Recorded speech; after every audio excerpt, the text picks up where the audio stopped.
नमस्कार। पाठशाला की वीकेंड वाली एक्स्ट्रा क्लास में आप सभी का बहुत स्वागत। मैं हूं सुशांत सिन्हा। ईरान पर अमेरिका और इजराइल ने भीषण हमला कर दिया है बॉस। और मैंने पाठशाला में कई बार आपसे चर्चा की कि ईरान अमेरिका के बीच का तनाव जिस लेवल का बनता जा रहा है वो कभी भी एक बड़ी जंग में बदल सकता है। अमेरिका ये जानता था कि वक्त अभी नहीं तो कभी नहीं का है, और इसके पीछे वजह थी ईरान के मौजूदा इस्लामिक रिजीम के खिलाफ ईरानी जनता के बीच बढ़ रहा असंतोष। इजराइल तो पहले से ही तैयार बैठा हुआ था, क्योंकि नेतन्याहू इजराइल की हमास और ईरान के प्रॉक्सी को खत्म करने के लिए किसी भी हद तक जाने को तैयार था। लेकिन इस बार कुछ अलग हुआ है बॉस। इस बार ईरान ने जवाबी कार्रवाई में इजराइल और अमेरिका के अलावा 4 और देशों से पंगा ले लिया। अब ऐसे में सवाल यह है कि क्या यह जंग सिर्फ मिडिल ईस्ट तक ही सीमित रहने वाली या फिर वर्ल्ड वॉर 3 की शुरुआत हो चुकी है। देखिए इस रिपोर्ट।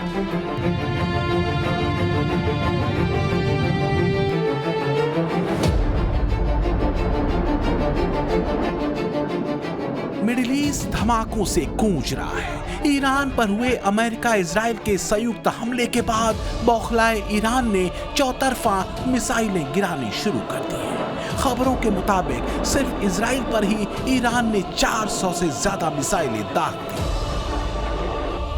ईरान ने इजराइल पर तो हमला किया ही है, इसके अलावा कुवैत, यूएई, कतर, सऊदी अरब, बहरीन, जॉर्डन और ओमान को मिलाकर कुल 8 देशों पर ईरान ने हमला किया है। ईरान समर्थित हुती और बचे खुचे हिजबुल्ला आतंकी भी एक्टिव हो चुके हैं। तो क्या दुनिया वर्ल्ड वॉर 3 के दरवाजे पर पहुंच चुकी है? क्योंकि ईरान पर हमले के बाद अमेरिकी राष्ट्रपति ट्रंप ने ईरान को चेतावनी दी, सरेंडर करो या मरो। The Islamic Revolutionary Guard, the armed forces, and all of the police, I say tonight that you must lay down your weapons and have complete immunity, or in the alternative, face certain death. So, lay down your arms. You will be treated fairly with total immunity, or you will face certain death. Trump की चेतावनी के साथ ही America और Israel के joint military operation में Iran की राजधानी Tehran समेत कई शहरों पर ताबड़तोड़ हमले हुए। ये हमले बेहद प्रिसाइज थे। इन हमलों की जद में था ईरान का खुफिया मंत्रालय, रक्षा मंत्रालय, खामनेई का ऑफिस और परमाणु ऊर्जा संगठन। Finally, to the great proud people of Iran, I say tonight that the hour of your freedom is at hand. Stay sheltered. Don't leave your home. It's very dangerous outside. Bombs will be dropping everywhere. When we are finished, take over your government. It will be yours to take. This will be probably your only chance for generations. तो क्या Iran पर हुए तगड़े और अब तक के सबसे भीषण हमले के बाद जंग का दायरा और दौर और लंबा होगा? क्या ईरान में लगी आग से तीसरे विश्व युद्ध की भूमिका लिखी जा चुकी है? ईरान पर हमले, मिडिल ईस्ट में फैले तनाव और पाकिस्तान अफगानिस्तान के बीच जारी झड़प के बीच क्या दुनिया की राजनीति और पावर गेम में एक बड़ा दौर आने वाला है? और मिडिल ईस्ट में जंग का मौजूदा दौर भारत के लिहाज से कैसा है? क्योंकि ट्रंप ने ईरान नेवी को खत्म कर देने की कसम उठा ली है। नेतन्याहू ने ईरान में अपने टारगेट सेट कर दिए हैं। तो सऊदी अरब भी ईरान के हमलों से बुरी तरह भड़का हुआ है।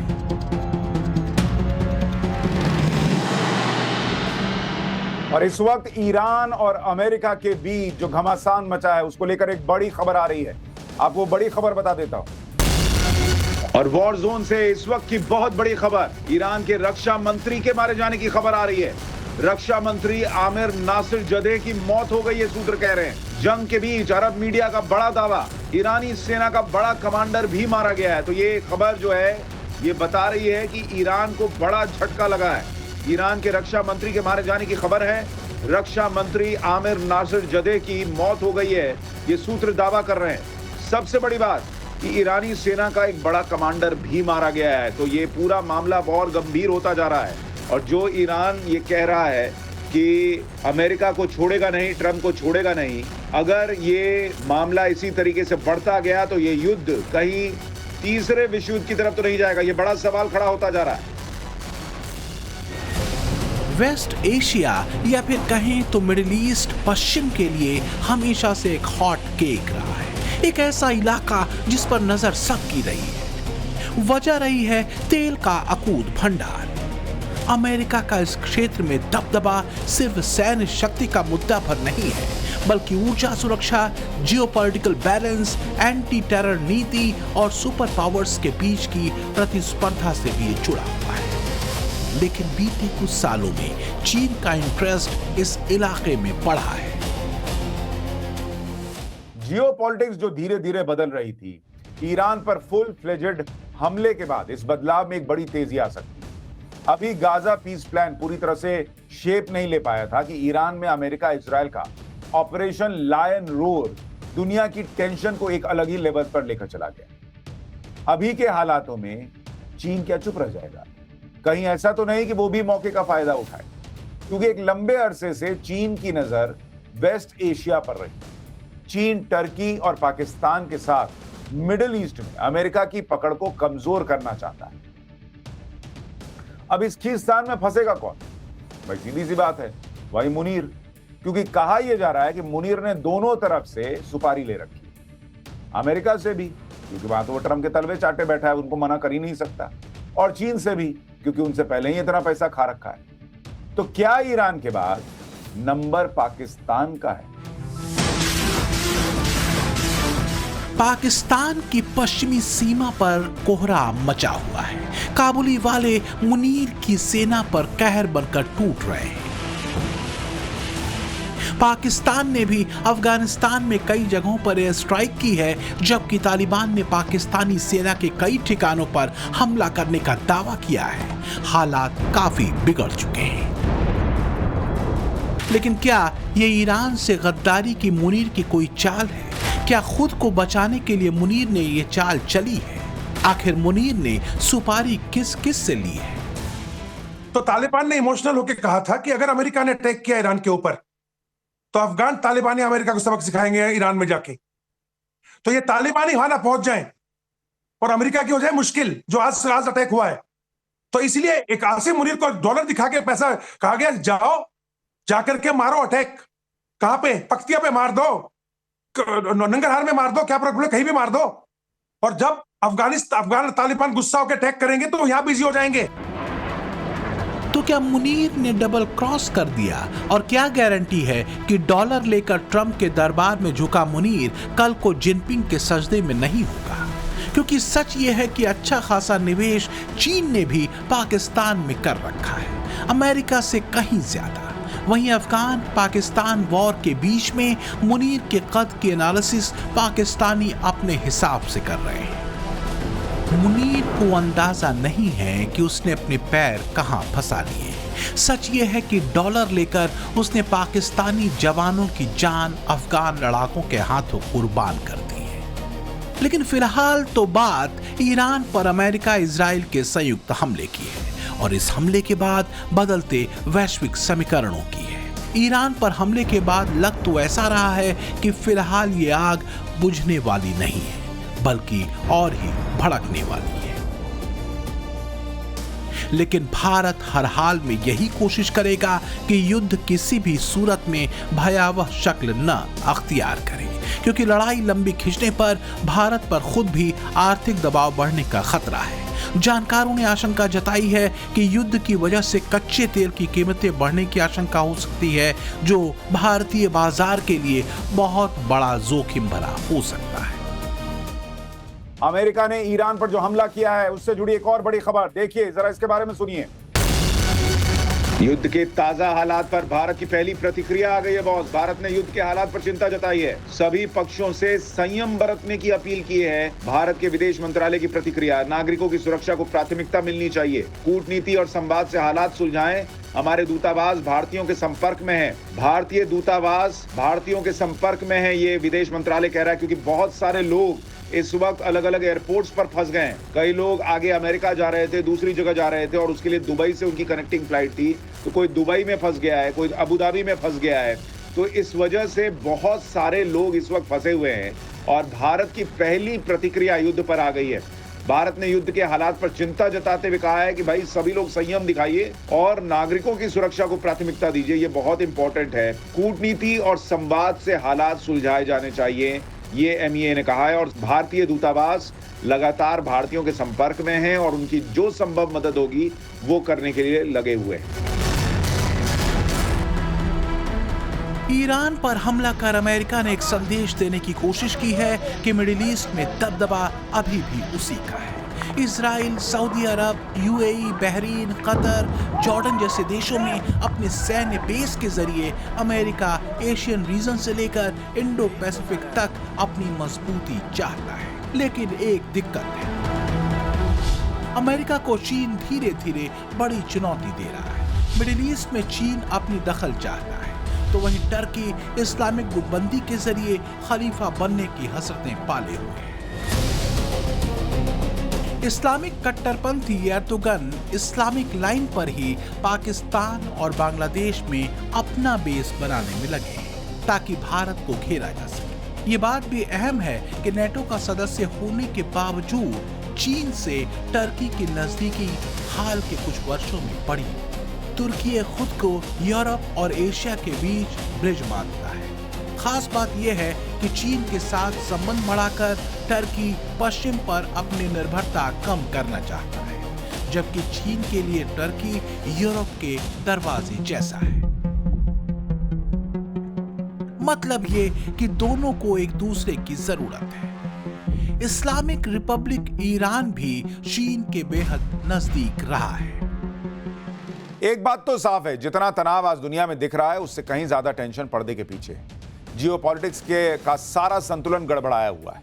आज की जियोपॉलिटिक्स में दो लाइन साफ दिख रही, एक ट्रेड वाली, दूसरी वॉर वाली। मोदी की लाइन ट्रेड और ट्रस्ट और एंटी टेररिज्म वाली है और ट्रंप की लाइन ट्रेड, टैरिफ और टेंशन बढ़ाने वाली। सवाल यह है कि दुनिया किस लाइन को तवज्जो देती है। यह बात भी बहुत महत्वपूर्ण है कि चीन ईरान के साथ डिफेंस डील करीब करीब क्लियर मानी जा रही है।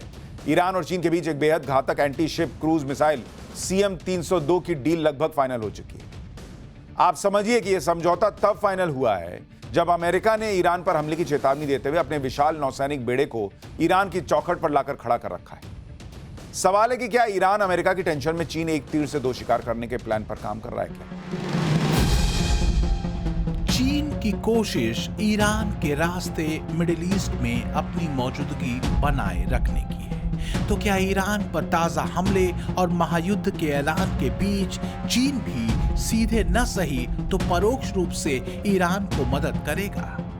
इस सब के बीच भारत कहां है? क्या भारत एक महाशक्ति के रूप में महायुद्ध की आहट के बीच शांति की बड़ी उम्मीद की तरह है? लेकिन यह भी सच है कि भारत की अपनी चुनौतियां भी हैं। पहली चुनौती है पाकिस्तान, टर्की और चीन की गोलबंदी और दूसरी चुनौती है पाकिस्तान प्रायोजित इस्लामिक आतंकवाद। टर्की और चीन के इसी समीकरण को काउंटर करने के लिए इजरायली प्रधानमंत्री बेंजामिन नेतन्याहू ने हेक्सागोनल अलायंस का प्रपोजल रखा था। यही वजह रही कि पिछले दिनों पीएम मोदी की इजराइल यात्रा की हर तस्वीर पर दुनिया की नजरें टिकी थी। चाहे इजराइल हो या भारत, दोनों की चुनौतियां एक जैसी हैं। दोनों ही इस्लामिक आतंकवाद से त्रस्त रहे हैं। पिछले दिनों पीएम मोदी ने अपनी इजराइल यात्रा के दौरान वहां की संसद में 7 अक्टूबर के हमास हमले का जिक्र करते हुए आतंकवाद के खिलाफ अपनी लड़ाई की प्रतिबद्धता दोहराई। I also carry with me the deepest condolences of the people of India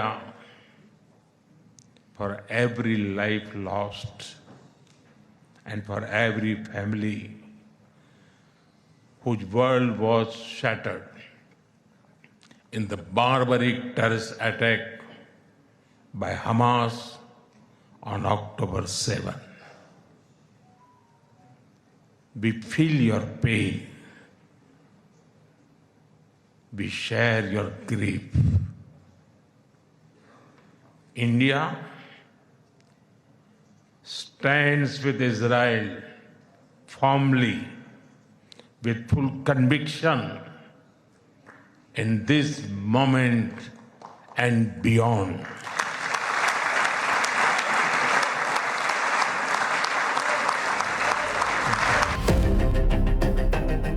Modi का इजराइल दौरा वास्तव में एक बड़े स्ट्रेटेजिक मूव की तरह देखा गया।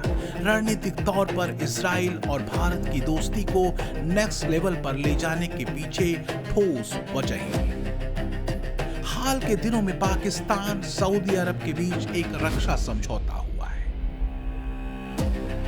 जिसने भारत की चिंता बढ़ाई। पाकिस्तान इस्लामिक लाइन पर एक इस्लामिक नेटो बनाने में लगा हुआ है, जिसमें टर्की भी शामिल है। पाकिस्तान को चीन सपोर्ट करता रहा है। ऐसे में भारत के लिए 3 खतरों को काउंटर करना जरूरी है। इसमें एक कॉम्बिनेशन है सऊदी अरब पाकिस्तान, दूसरा है पाकिस्तान चीन और तीसरा है पाकिस्तान टर्की। हालांकि भारत और सऊदी अरब के संबंध लंबे भरोसे वाले रहे, पर चीन और टर्की पर भरोसा नहीं किया जा सकता। टर्की पूरब में भी बांग्लादेश में बेस बनाकर भारत को घेरने की साजिश में लगा है। ऐसे में मोदी ने पश्चिम और उत्तर से लेकर पूरब तक की सीमाओं को मजबूत करने का प्लान एक्टिव कर दिया है। ईरान अमेरिका को जो जवाब दे रहा है, उससे जुड़ी एक बड़ी खबर आ गई है। इस वक्त एक और बड़ी खबर, अमेरिका के हमलों से बौखला गया ईरान। ईरानी सेना ने अमेरिका को चेतावनी दे दी है और ईरान कह रहा है कि जल्द नए मिसाइलों का इस्तेमाल करने जा रहा है। वो अभी तक पुराने हथियार इस्तेमाल किए, लेकिन अब हमारे नए हथियार और भी घातक हैं। यानी ईरान भी अपने कदम पीछे खींचने को तैयार नहीं है। और जिस तरह की खबरें आ रही हैं वो ये बता रही हैं कि अमेरिका और ईरान के बीच ये युद्ध और ज्यादा भयावह होने वाला है, क्योंकि ईरान अब और बड़ी चेतावनी दे रहा है अमेरिका को। वो कह रहा है कि हमने अभी तक तो पुराने हथियार इस्तेमाल किए थे, अब नई मिसाइलों से वो अमेरिका को तबाह करने पर तुल गया है और अमेरिका के जो बेसेस हैं उन पर नए मिसाइल से हमला करने जा रहा है ईरान। इस वक्त की बहुत अहम खबर ये, ईरान का दावा कि जल्द नई मिसाइलों का इस्तेमाल करेगा वो। इस वक्त की सबसे बड़ी खबर आपको बता दूं जो आ रही है, अमेरिका और ईरान के बीच तनाव बढ़ता चला जा रहा है। वॉर जोन से इस वक्त एक और बड़ी खबर, अमेरिका इजराइल ने पश्चिमी ईरान को निशाना बनाया है। कई इलाकों में आग लग गई है, धुएं के गुबार को देखा जा रहा है, तो ये पूरा तनाव बढ़ता जा रहा है।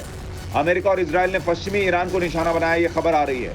और जिस तरीके से वहां पर धमाके हुए हैं, उसके बाद वहां पर आग दिख रही है, धुएं का गुबार दिख रहा है, जो बता रहा है कि अमेरिका और इजराइल ने भी हमलों की इंटेंसिटी को और ज्यादा तेज कर दिया है और ईरान को बड़े झटके झेलने पड़ रहे हैं। पश्चिमी ईरान की तस्वीरें, जहां पर आग और धुएं के गुबार को देखने की खबर मिल रही है। इजराइल लंबे अरसे से ईरान प्रायोजित आतंकवाद का शिकार रहा है। लेबनान में हिजबुल्ला, यमन में हूती और गाजा में हमास को फंडिंग से लेकर हर तरह की मदद ईरान करता रहा है।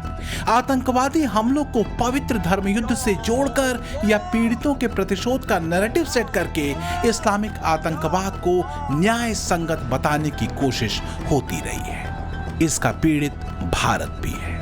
लेकिन इजराइल में 7 अक्टूबर 2023 को हमास के आतंकियों के हमले के बाद इजराइल के प्रधानमंत्री नेतन्याहू ने अपने टारगेट क्लियर किए और वो उसे अचीव कर भी चुके हैं।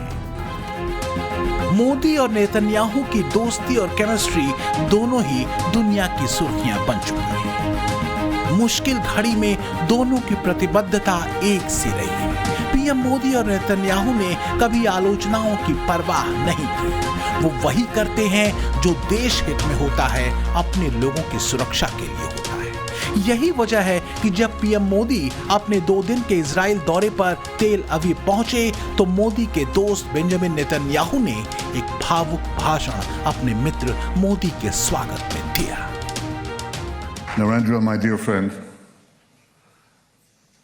I am deeply, deeply moved by your visit here today because I have to be diplomatic. I will not rank it.